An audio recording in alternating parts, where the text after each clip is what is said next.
Hello everyone, this is Diksha Rathore and welcome back to my channel. तो friends, इस video में हम जो है लर्निंग डिसेबिलिटी के बारे में बात करेंगे। बहुत इंपॉर्टेंट टॉपिक है, आपके सभी टेट एग्ज़ाम में इनसे जो है काफ़ी क्वेश्चन पूछे जाते हैं। तो आज के वीडियो में आपको मैं इतना अच्छी तरह से क्लियर कर दूंगी, बाकी आपको कुछ भी पढ़ने की ज़रूरत नहीं है। ओके, तो इसके लिए आपको करना क्या है, वीडियो को कंप्लीट वॉच करना है और ज़्यादा से ज़्यादा वीडियो को शेयर करना है। और जिन स्टूडेंट ने चैनल को सब्सक्राइब नहीं किया है तो चैनल को भी वो सब्सक्राइब कर लें। तो देखिए, सबसे पहली जो लर्निंग डिसेबिलिटी है, अधिगम अशक्तता जिसको हम कहते हैं। देखिए, कई छात्र होते हैं जिनको पढ़ने में प्रॉब्लम होती है, लिखने में प्रॉब्लम होती है, कम्युनिकेट नहीं वो कर पाते हैं, या जो शब्दों की वर्तनी होती है, मैथ्स में बच्चों को प्रॉब्लम होती है, या वो आर्गूमेंट नहीं कर पाते हैं। तो इनमें जो भी अशक्तता होती है या जिनमें ये कमजोरी होती है, तो उसको हम कहते हैं अधिगम अशक्तता यानी लर्निंग डिसेबिलिटी। कई टाइप्स की होती हैं, तो एक एक करके हम इसको अच्छे से रिवाइज करेंगे। सबसे पहली जो है स्पीकिंग यानी मौखिक रूप से, यानी जिन बच्चों को बोलने में कठिनाई होती है। मौखिक मतलब ओरली, है ना, पता ही है ना, स्पीकिंग मतलब बोलना। तो जिन बच्चों को बोलने में कठिनाई होती है, मौखिक रूप से बच्चे कम्युनिकेट नहीं कर पाते हैं, तो इससे ग्रसित जो बच्चे होते हैं वो होते हैं अफेजिया और डिस्फेजिया। ठीक है, अफेजिया और डिस्फेजिया। तो स्पीकिंग से रिलेटेड है अफेजिया और डिस्फेजिया, तो इसको हम क्लियर करेंगे। देखिए डियर, अफेजिया किसको कहते हैं? अगर एग्ज़ाम में पूछा जाए अफेजिया किसे कहते हैं, तो देखिए, जो बच्चे अपनी भाषा को दूसरों के सामने व्यक्त नहीं कर पाते हैं, ठीक है, कम्युनिकेट नहीं कर पाते हैं, उसके जो विचार हैं वो दूसरों के सामने नहीं रख पाते हैं, हेजिटेशन उनको होती है ना, हकलाते हैं, तो वो बच्चे जो हैं अफेजिया से ग्रसित होते हैं। ठीक है डियर, भाषा और संप्रेषण अधिगम अशक्तता को हम क्या कहते हैं? अफेजिया कहते हैं। ठीक है डियर, तो इसमें बच्चे क्या होते हैं, अपने मतलब अपने विचारों को, ठीक है, और मौखिक रूप से सीखने में उनको कठिनाई महसूस होती है। ठीक है, और जब इनके मस्तिष्क में कोई जो है गड़बड़ी हो जाती है, या मस्तिष्क में कोई भी क्षति जो है, कोई भी विकार उत्पन्न हो जाता है, जिसकी वजह से ये बातचीत नहीं कर पाते हैं, या तो कम्प्लीटली ये कम्युनिकेट नहीं कर पाते, या सिर्फ धीरे मतलब थोड़ा ही कम्युनिकेट कर पाते हैं, तो उस पूर्ण या आंशिक रूप से जो अशक्तता होती है, जो अक्षमता होती है, उसको हम कहते हैं डिस्फेजिया। ठीक है, कहने का अभिप्राय है, चाहे वो आपका अफेजिया हो, डिस्फेजिया हो, दोनों ही जो है किससे रिलेटेड है? आपके स्पीकिंग से। ठीक है, अगला जो है ये है आपका रीडिंग। रीडिंग मतलब पढ़ना। तो पढ़ने से आप देख सकते हो, रीडिंग क्या होता है? आपका पढ़ना होता है।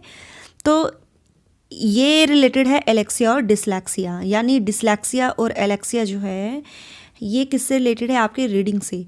एलेक्सिया होती है डियर, मतलब जिन बच्चों को पढ़ने में समस्या होती है, बच्चे शब्दों के उच्चारण करने में जो है सक्षम नहीं होते हैं, और उसमें क्या करते हैं, वो हकलाने लगते हैं, तुतलाने लगते हैं। ठीक है, तो ये जो है ये एलेक्सिया के लक्षण हैं। आपको पता है ये जन्मजात विकार तो नहीं है, ठीक है, इसमें विकार उत्पन्न होता है, या तो अगर उसके मस्तिष्क पर कोई जो है मतलब बाहरी चोट अगर उसको लग जाए, ठीक है, या किसी भी वजह से उसका जो है जो मस्तिष्क है वो डैमेज हो जाए, जिस वजह से उसको ये प्रॉब्लम होती है। ठीक है डियर, और ये कब होती है? जैसे एकदम जो ट्यूमर होता है ना, ब्रेन ट्यूमर बच्चे को हो गया, या उसके दिमाग पर चोट लगी है, स्ट्रोक आना, ठीक है, तो ये इसकी वजह से बच्चे क्या करते हैं, सही तरीके से पढ़ नहीं पाते हैं, जिसको हम क्या कहते हैं, पाठ्य अंधता, या जिसको हम कहते हैं विजुअल जो है विजुअल अफेजिया भी इसको कहते हैं। ठीक है डियर, तो ये होता है आपका एलेक्सिया। और अगर हम डिसलेक्सिया की बात करें, ठीक है, डिसलेक्सिया क्या होती है? ये पढ़ने से प्रॉब्लम होती है जिन बच्चों को मतलब वो सही तरीके से पढ़ नहीं पाते हैं, कुछ अक्षरों में डिफरेंस नहीं कर पाते हैं, जैसे बी और डी, सा और वॉज, नेट और टेन, है ना, ये इनमें बच्चे जो हैं अंतर नहीं कर पाते हैं। ठीक है, बच्चों को पढ़ते समय हकलाने जैसी समस्या को सामना करना तो पड़ता ही है, और वो नए शब्दों को धीमे से पढ़ते हैं, पढ़ने में कठिनाई आती है, अक्षरों को शब्दों में अंतर करने में कठिनाई आती है। तो ये सभी किसके लक्षण हैं? डिसलेक्सिया के लक्षण हैं। ठीक है डियर, तो जिन बच्चों को पढ़ने में प्रॉब्लम होती है, एलेक्सिया और डिसलेक्सिया, तो ये इससे रिलेटेड है। आगे है राइटिंग। राइटिंग मतलब लिखना, ठीक है डियर। देखिए, जिन स्टूडेंट को लिखने में प्रॉब्लम होती है ना, जो सही तरीके से लिख नहीं पाते हैं, तो वो किस किस से रिलेटेड है?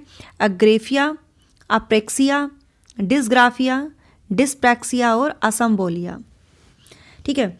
देखिए, अगर हम बात करें जो आपके अग्रेफिया, डिस्ग्राफिया, ठीक है, ये सभी जो हैं आपको पता है, डिस्ग्राफिया में बच्चा क्या करता है, ठीक है, डिस्ग्राफिया में क्या करता है, जिन बच्चों को लिखने में प्रॉब्लम होती है, बच्चा ठीक से लिख नहीं पाता है, उसकी लिखावट ठीक नहीं होती है, ठीक है, वो किससे ग्रसित है? डिस्ग्राफिया से ग्रसित है, ठीक है। और आपका डिस्प्रैक्सिया हो गया, जैसे डिस्प्रैक्सिया हो गया, मतलब ये भी मस्तिष्क सेरिब्रम में अगर डैमेज हो जाता है ना, तो ये भी एक ना अप्रेक्सिया का ही पार्ट है। जो अप्रेक्सिया और डिस्प्रैक्सिया है ना, ठीक है, ये एक ही पार्ट है। अप्रेक्सिया भी जो है एक फिजिकल विकार है, जिसके कारण व्यक्ति क्या करता है, उसकी जो मसल्स होती हैं, है ना, मतलब वो उसमें बैलेंस नहीं कर पाता है, लिखने में, चलने में, टहलने में, है ना, वो पूरा प्रॉपर निपुण नहीं होता है, ठीक है। तो अप्रेक्सिया का ही प्रकार होता है डिस्ग्राफिया, ठीक है डियर। तो ये होता है, और मतलब जिसमें बच्चा जो है क्या होता है, अपने सूक्ष्म गति कौशल जो होते हैं उसमें निपुण नहीं हो पाता है, आँखों के बीच में और हाथ के बीच में वो बैलेंस नहीं कर पाता है, तो वो ग्रसित होते हैं डिस्प्रैक्सिया से, ठीक है। इसको हम ना सेंसरी इंटीग्रेशन डिसऑर्डर भी कहते हैं। जैसे असम्बोलिया हो गया, डिस्ग्राफिया हो गया, अग्रेफिया हो गई, ये सभी जो है डियर, कहने का अभिप्राय है, ये सभी जो है राइटिंग से रिलेटेड है, ठीक है, राइटिंग से रिलेटेड है। गड़बड़ी होती है उनके हाथों में, उंगलियों में, ठीक है, जिसकी वजह से वो सही तरीके से लिख नहीं पाते हैं। तो ये सभी जो हैं किससे रिलेटेड हैं? आपके राइटिंग से, ठीक है डियर। आपको ना ये अच्छे से पढ़ना है, और आप जो है अपने नोट्स भी क्रिएट कर सकते हो, ठीक है डियर। और आपको पता है डिस्ग्राफिया में बच्चे क्या करते हैं, वो ना मतलब सुन तो लेते हैं, है ना, बच्चे जो हैं सुनकर जो है लिखने में वो असमर्थ होते हैं। सुन लेते हैं लेकिन वो लिख नहीं पाते हैं। बच्चे क्या करते हैं, लिखते समय शब्दों को, वाक्य को, पैराग्राफ को अलग अलग ढंग से जो है या सही तरीके से वो दर्शाते नहीं हैं, और पकड़ते, वो जो पेन या पेंसिल पकड़ते हैं उसकी उंगलियां या उसकी जो पढ़ने का लिखने का जो तरीका है वो सही नहीं होता है, ठीक है। तो ये रिलेटेड होता है राइटिंग से। अगला है मैथमेटिक्स यानी डिस्कैलकुलिया।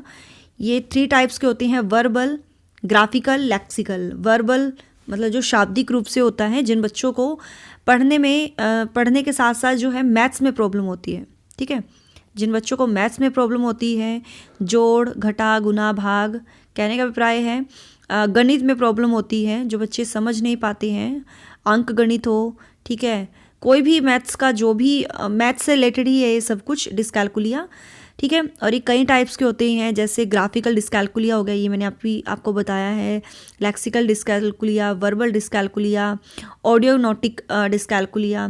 तो डिस्कैलकुलिया जो है ये मैथ्स से रिलेटेड है, जो बच्चे मैथ्स में, जिन बच्चों को प्रॉब्लम होती है, ठीक है। अगला है डिस्मॉर्फिया। देखिए डिस्मॉर्फिया क्या है? डिस्मॉर्फिया जो है अपने अंग से तुलना करना। डिस्मॉर्फिया जो है एक मनोविकार है। इसमें व्यक्ति को ये भ्रम होता है कि उसके जो शरीर के जो पार्ट्स हैं ना, वो दूसरों के कंपैरिजन या तो कंप्लीट नहीं है या छोटे हैं, है ना। वो अपने शरीर के अंगों की कंपैरिजन दूसरों से करता है, जिससे वो अपने आप को हीन समझता है। वास्तव में ये होता नहीं है, लेकिन उसके मन में ये भ्रम बैठ जाता है, ठीक है। तो ये बच्चा इसमें मनोभ्रम का शिकार हो जाता है, अपने फिजिकल पार्ट की दूसरों के साथ कंपेयर करना, है ना। तो उन बच्चों को किससे रिलेटेड होता है? अपने अंग से तुलना करना। तो ये डिस्मॉर्फिया से रिलेटेड होता है। जब बच्चे अपने आप को हीन महसूस करते हैं तो उसका इफेक्ट किस पर पड़ता है? उसकी लर्निंग पर पड़ता है, ठीक है। अगला है डिस्थीमिया। डिस्थीमिया होता है मन स्थिति या गंभीर तनाव, जिसमें बच्चा स्ट्रेस में रहने लगता है, ठीक है। मन की स्थिति अच्छी नहीं होती है, मूड उसका सही नहीं होता है, ठीक है। अधिगम संबंधी ये जो क्षमता है, जिसमें बच्चा स्ट्रेस में रहता है, तनाव महसूस करता है, और फिर इसका प्रभाव उसके लर्निंग पर पड़ता है। बच्चा उदास रहता है, पढ़ाई में मन नहीं लगता है, क्यूरियोसिटी वो किसी चीज़ में नहीं दिखाता है, निराश रहता है, उदास स्थिति में आप उसको देख सकते हो। तो ये किससे रिलेटेड है? डिस्थीमिया से। वर्तनी संबंधी, इसको कहते हैं हम डिसऑर्थोग्राफिया। वर्तनी संबंधी मतलब जो बच्चे वर्तनी का जो क्रम होता है ना, शब्दों का जो क्रम होता है, अक्षरों को क्रम जो है वो सही से लिख नहीं पाते हैं या बोल नहीं पाते हैं। जैसे लकड़ी को वो लड़की बोल देते हैं कई बार, और सरल को सलर बोल देते हैं। तो ये वर्तनी संबंधी ये जो है अशक्ता है, जिसको हम कहते हैं डिसऑर्थोग्राफिया। ठीक है। अगला जो है डिस्पेजिया। देखिए डिस्पेजिया जो है ये ग्रसित है गति कौशल विकृति, यानी इसमें बच्चे की जो गति होती है, गति कौशल जो है उसमें विकार उत्पन्न होता है। ठीक है। तो ये किससे रिलेटेड होती है? डिस्पेजिया गति कौशल विकृति, यानी गति से रिलेटेड, चाहे वो सूक्ष्म गति हो, है ना, कि कैसी भी गति हो। ठीक है। तो उसमें विकार उत्पन्न होता है, तो ये रिलेटेड होता है डिस्पेजिया से। अगला है प्रोजेरिया। तो प्रोजेरिया जो है ये ना कम आयु में वृद्धावस्था। आपने वो मूवी देखी होगी पा मूवी देखी है ना, अमिताभ बच्चन की, जिसमें वो अमिताभ बच्चन जो है वो कम उम्र में ही हैं जो वो बुढ़ापे के शिकार हो जाते हैं, यानी कम उम्र में ही बुढ़ापा आने लगता है। ठीक है। हेरिडिटी जो है उनकी मतलब सही नहीं होती है। ठीक है। मतलब या तो उनके जीन्स में कुछ गड़बड़ी होती है, जिस वजह से बच्चे की जो ग्रोथ है वो रुक जाती है, बाल झड़ जाते हैं, दांत खराब हो जाते हैं, स्किन पतली हो जाती है, झुर्रियाँ पड़ जाती हैं, जो बोन्स हैं, है ना, मतलब बोन्स रह जाती हैं, आंखों के आसपास गड्ढे पड़ जाते हैं। ठीक है। तो ज़्यादातर ना ये 13 साल तक या 20-21 साल तक ही ये जीवित रहते हैं। तो प्रोजेरिया ये बीमारी होती है, ये कम आयु में ही जो है इनको बुढ़ापा आ जाता है। तो मैंने जस्ट अभी आपको एग्जांपल दिया है ना, पा मूवी देखना आप, तो ये प्रोजेरिया बीमारी पर ही ये बेस्ड है ये मूवी। ठीक है। कम आयु में वृद्धावस्था। अगली जो है वो है भोजन संबंधी जो अवस्था है, भोजन ग्रहण संबंधी जो अवस्था है, ये है बुलीमिया। देखिए बुलीमिया क्या होती है, ये कौन सी बीमारी है? बुलीमिया में क्या होता है ना, मतलब इसमें ना व्यक्ति को खाने की जो है बहुत ही ज़्यादा, मतलब एक ओवर ईटिंग बहुत ज़्यादा होती है। जैसे वो अपनी खाने की मजबूरी जो होती है ना, उसको सेटिस्फाई करने के लिए वो ना मतलब ऑयली वगैरह जो चीज़ें होती हैं या जिसमें ज़्यादा कैलोरीज होती हैं वो छिपा छिपा कर खाना शुरू कर देता है। चॉकलेट्स हो गए, बिस्किट हो गए, कुछ भी उसको मिलता है, दूसरों की भी चीज़ें को वो खाने की कोशिश करता है, बहुत ज़्यादा इसमें खाते हैं। और इस आदत के कारण फिर वो जो है, अगर वो जब दूसरों का खाना भी खा लेते हैं तो फिर वो क्या करते हैं, खुद को ऐसा लगता है कि भाई उसका पेट भर गया, फिर वो गलत दवाइयाँ खाते हैं। तो भोजन ग्रहण संबंधी समस्या होती है। इसमें ये नहीं पता होता है कि उसको कितनी भूख है, बस ओवर ईटिंग चल ही रही है। तो ये भी एक डिसेबिलिटी होती है। ठीक है। खुद को जो है क्या करते हैं, ऐसे ड्रग्स लेना शुरू कर देते हैं कि मतलब ऐसी बीमारियां होती है ना, जैसे मोटापा का शिकार हो गया व्यक्ति या पतला है, तो उसके लिए वो दवाइयाँ लेना शुरू कर देगा, फिर वो साइड इफ़ेक्ट हो जाएगी, फिर वो बीमारियाँ उसको लग जाएंगी, फिर वो ना दवाइयाँ उसके ड्रग्स का काम करती हैं। ठीक है। तो ये भोजन ग्रहण संबंधी समस्या होती है, या तो बहुत ज़्यादा ईटिंग करना शुरू कर देते हैं, ठीक है, ओवर ईटिंग करना शुरू कर देते हैं, या फिर वो करते ही नहीं है, मतलब भोजन से रिलेटेड ये समस्या होती है। तो ये होती है बुलीमिया। अपेक्सिया, जिस मैंने आपको बताया था, लिखने, चलने, टहलने, बोलने में निपुण ना होना, तो ये इसमें ग्रसित होता है बच्चा, अपेक्सिया। ठीक है। अगला जो है वो है डिस्प्रैक्सिया। जस्ट ये मैंने आपको बताया है, आँख व हाथ के बीच संतुलन न होना, जिसको हम सेंसरी इंटीग्रेशन डिसऑर्डर भी कहते हैं। ठीक है। आँख व हाथ के बीच संतुलन न होना। ठीक है। अगला जो है डिसमेंसिया। इसमें बच्चा जो है तर्क नहीं करता है, यानी आर्गुमेंट नहीं करता है, चिंतन नहीं कर वो पाता है, स्मरण शक्ति यानी उसकी जो मेमोरी है वो बहुत कमज़ोर होती है। ठीक है। वो याद किया हुआ जल्दी भूल जाता है। तो ये सभी जो हैं ये किससे रिलेटेड है? डिसमेंसिया से। तर्क न करना, चिंतन न करना, ये आपकी मेमोरी से रिलेटेड होती है। मेमोरी पावर जो है वो वीक होती है। ठीक है।